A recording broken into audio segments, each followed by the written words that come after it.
Привет! Разборочка скоро начнется, а пока познакомьтесь с нашим двухколесным брендом MotoStrong. Мы сами привозим мотоциклы из Европы, отдаем предпочтение байкам в идеальном состоянии и с минимальными пробегами. И продаем их по привлекательным ценам. Обязательно подпишитесь на Instagram MotoStrong, там актуальное наличие. Ассортимент постоянно пополняется. Все ссылочки и подробности будут в описании к этому видео. Ну а прямо сейчас мы разберем старый, но годный чугунный двигатель от компании Opel. Итак, встречаем B14 XER.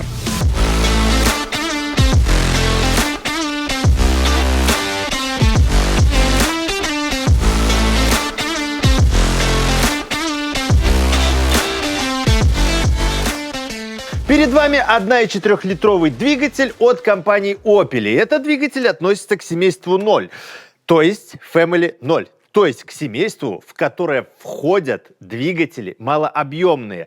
И это семейство появилось в 1996 году. Оно изначально состояло из двигателей 1.0 и 1.2, то есть 3 и 4 цилиндра соответственно. А в 2002 году добавился двигатель 1.4. Z14XEP. Все двигатели семейства 0 объединяет чугунный блок, цепной привод ГРМ, масляный насос в алюминиевой крышке и гидрокомпенсаторы в приводе клапанов. Что касается героя нашего обзора, то он выпускался аж до 2019 года. Вообще, в таком состоянии с двумя фазорегуляторами он появился под обозначением A14XER в 2008 году. Тут у нас версия B14XER. Этот мотор не имеет существенных отличий, но прошивка в его ЭБУ настроена на нормы Евро-6. Самая поздняя его версия в каталоге обозначается D14XEL и соответствует еще более строгой норме Евро-6D. Все эти двигатели появились на Opel Corsa и, естественно, на соплатформенниках. Сначала этот двигатель появился на Opel Corsa D, потом перекочевал на Opel Corsa E, и также его можно встретить на Astra J, но не перепутайте его с родственником с турбиной. И еще вот данный конкретный экземпляр снят с минивэна Meriva. Также этот двигатель устанавливали на Chevrolet Aveo и Chevrolet Cruze. А также он является основой для гибридной силовой установки для Chevrolet Volt и Opel Ampera. И их очень редкого собрата Cadillac ELR. Иногда во время работы двигателя под капотом едва слышен вой и писк.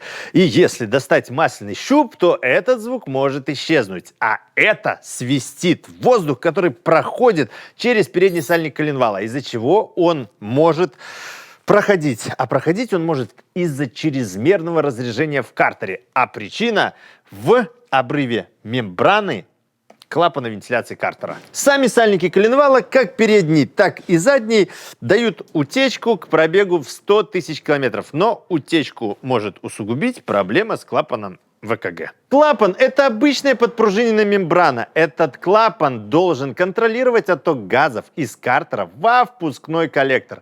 Если мембрана рвется, то воздух со свистом проходит через отверстие в крышке клапана во впускной коллектор. При этом тоже появляется ошибка победной смеси. Если мембрана вдруг будет неплотно запирать канал под ней, по которому газы уходят во впуск, то тогда разрежение в картере будет чрезмерным. Вообще, этот клапан продается только вместе с клапанной крышкой по оригиналу. Стоит $200. Есть предложение по неоригинальным крышкам, есть предложение по мембранам отдельно, а также есть уже предложение по восстановленным крышкам. Кстати, за новыми и БУ запчастями обязательно в автостронг. Как вы видите, двигатель у нас столбом и без навесного оборудования, но, как всегда, все навесное оборудование, которое нам надо, мы нашли на нашем огромном шестиярусном складе. Итак, поехали. Начнем с распространенной неполадки – ошибки по бедной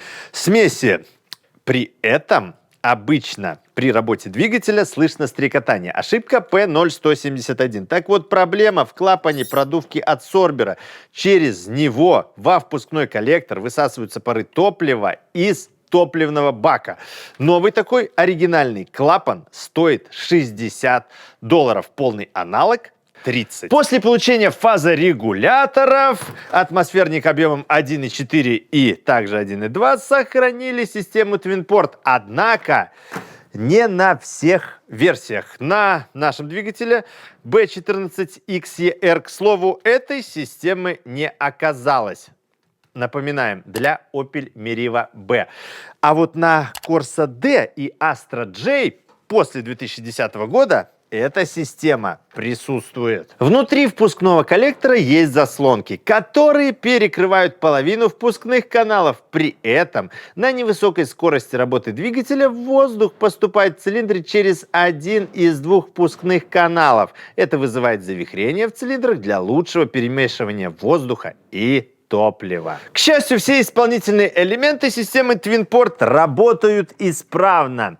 Никаких проблем не вызывает. Единственное, что при больших пробегах износятся шарниры между общей тягой и тягами к заслонкам. Традиционно у моторов Opel катушки зажигания объединены в единый модуль. И проблемы здесь возникают с наконечником свечи зажигания 4-го цилиндра. И проблема не столько в модуле, сколько в температуре ГБЦ над 4-м цилиндром. Из-за повышенной температуры в этом месте и не самого удачного материала изолятора 4-й свечи этот изолятор деформируется и оплавляется. Из-за нарушения его герметичности влага попадает под изолятор и приводит к коррозии токопроводящего наконечника, его пружины и контактной пластины. Все токопроводящие компоненты просто разваливаются из-за коррозии, и искра начинает прошивать уставший изолятор. Начинаются пропуски зажигания и характерные подергивания автомобиля, особенно под нагрузкой. Вообще все зависит от условий эксплуатации двигателя. Вообще проблемы с изолятором возникали при пробеге примерно от 30 до 80 тысяч километров. Вообще лучше раз в год доставать этот модуль, смотреть на изолятор, и если он оплавлен, то в ход идут ремонтные наконечники, то есть изолятор и подпружинный контакт продаются отдельно. Этот простой атмосферник оснащался непосредственным впрыском, только непосредственным впрыском. Соответственно, и форсунки простые и надежные. Никаких проблем обычно не вызывают и хорошо чистятся ультразвуком. Термостат двигателя B14XER электронно управляемый и прикручивается прямо к помпе. Служит хорошо. Его температура открытия 103 градуса. Но после 80 лет эксплуатации его пластиковый корпус может просто развалиться. Новый такой термостат оригинальный стоит $160. Хорошие аналоги вдвое дешевле. Некоторые владельцы ищут и находят способы снижения температуры открытия этого управляемого термостата. Можно поменять прошивку, и температура открытия снизится. Также некоторые владельцы покупают термостаты от автомобилей Ампера либо Вольт с гибридными ДВС. Там температура открытия 80 градусов. Также есть неоригинальные термостаты, температура открытия у которых, угадайте сколько, тоже 80 градусов. Некоторые же владельцы модифицируют оригинальный термостат, удлиняя его шток. Сзади на ГБЦ установлен выходной распределительный фланец системы охлаждения. Он пластиковый и к 10-му году эксплуатации начинает подтекать, но при снятии эта пластиковая деталь часто просто разваливается. В этом же термостате находится датчик температуры охлаждающей жидкости, который передает данные на панель приборов. Второй датчик температуры находится на радиаторе с пассажирской стороны. По нему ЭБУ регулирует скорость работы основного вентилятора радиатора. Помпа довольно-таки добротная, в алюминиевом корпусе и с стальной крыльчаткой. Служит долго и устанавливается на не менее долговечную и недорогую прокладку. Стоимость хорошей помпы примерно $60. Прокладки $5. Ну и помним, что за новыми БУ запчастями куда? Правильно, в АвтоСтрон. Ну а разобрать этот надежный чугунный агрегат нам поможет не менее надежный механик. Итак, встречаем Матвей. И мы начинаем нашу разборочку.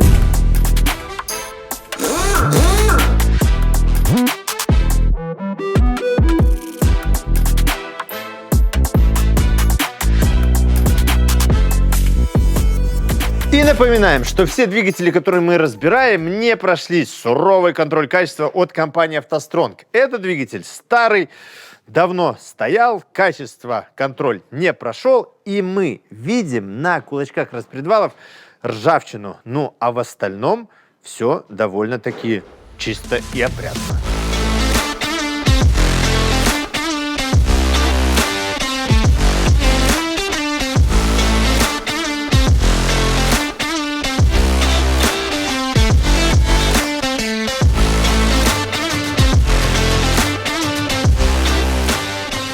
При пробеге в 150 тысяч километров появляется запотевание по всей прокладке передней крышки. Так вот, чтобы заменить эту прокладку, объем работ не маленький, но для этого не обязательно снимать поддон. Главное, при этих работах защитите поддон от попадания в него грязи. Вот эта передняя крышка, и, кстати, масляный насос встроен вот в эту вот переднюю крышку. Ротор насоса оснащен шиберами, как в большинстве современных насосов, или просто как в насосах ГУР. У нас нет нареканий к ресурсу этого насоса, хотя иногда появляется информация, что он изнашивается и перестает выдавать нормальную величину давления масла.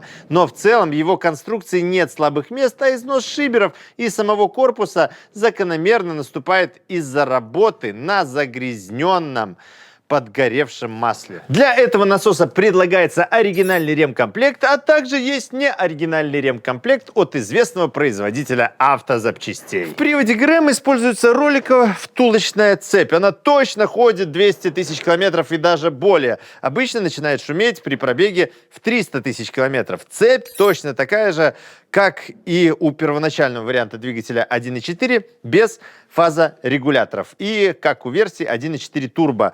Направляющий и натяжитель тоже идентичны всем вариациям 1.4-литрового двигателя. Для замены цепи ГРМ нужно использовать специальный фиксатор для распредвалов.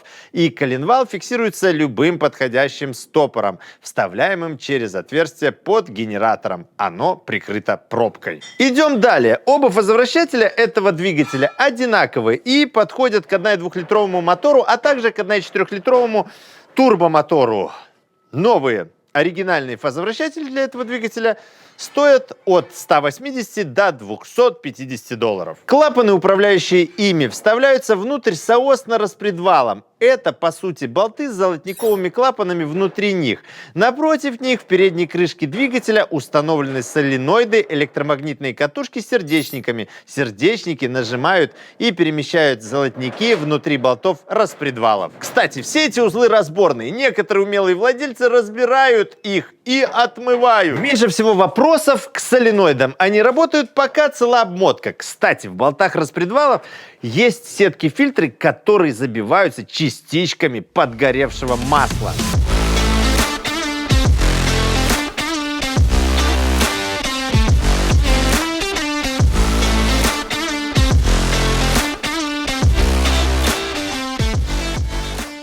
Ну и что же мы здесь видим? А мы здесь видим антифриз. А почему мы его там видим? Потому что пробило прокладочку. Так вот, с ГБЦ этих двигателей особо ничего плохого не случается. Ну, к пробегу в 250 тысяч километров, потому что этот двигатель по умолчанию горяч, могут приказать долго жить маслосъемные колпачки. И при их замене надо обязательно оценить состояние направляющих втулок клапанов, потому что клапаны при таких пробегах могут прилично люфтить. Блок цилиндров чугунный с открытой рубашкой охлаждения.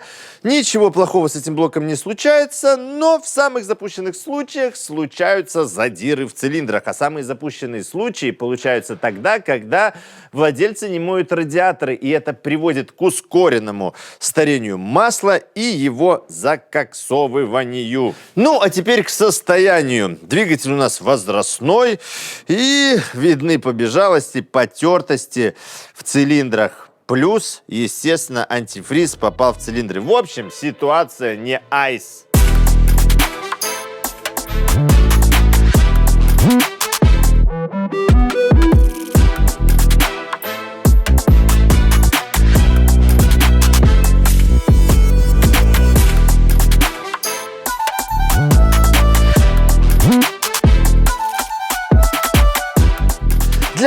двигателя есть и поршни, и кольца одного ремонтного размера, причем больше сразу на полмиллиметра.